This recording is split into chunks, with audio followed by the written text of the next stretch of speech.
So here we're going to look at the proper use of a separatory funnel, which you'll be using for liquid-liquid extraction. Our separatory funnel allows us to separate organic and aqueous components based on solubility. So I'll start here with our aqueous solution. Now, anytime you pour anything into a separatory funnel, there's two things you should make sure. One is that your stopcock here is closed, and two, just in case you've forgotten that, always keep a flask of some sort below it.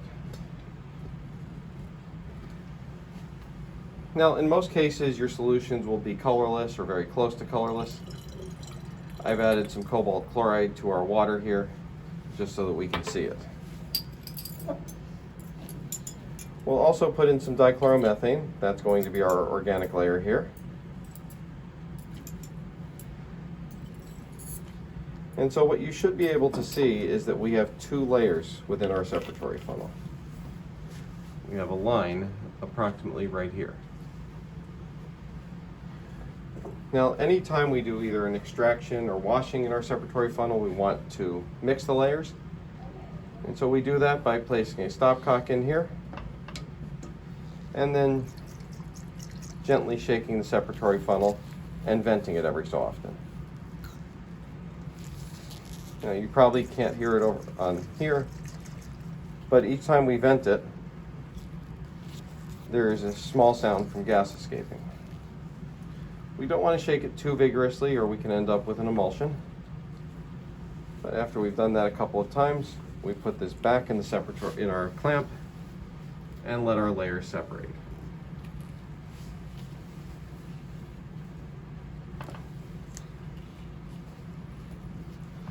Once we have our two distinct layers,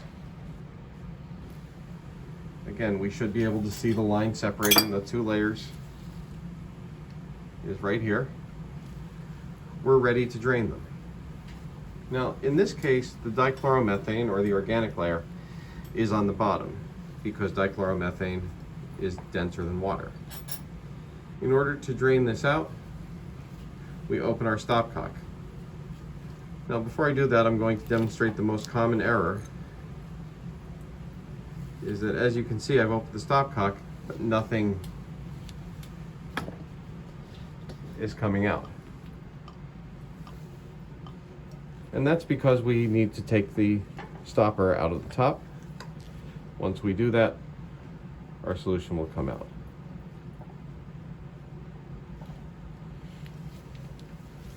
Now, if we had used a solvent that was less dense than water,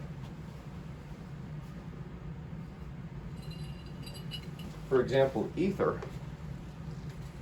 we would then expect the organic layer to be on top. And so for our second round here, I'll put in ether. And you can now see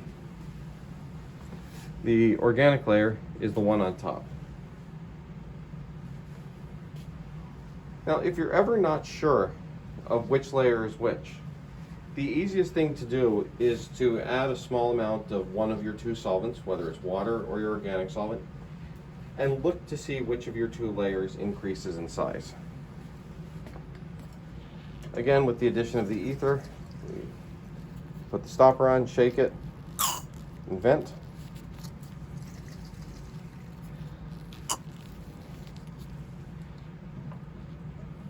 And then we can let the two layers settle and do our separation again.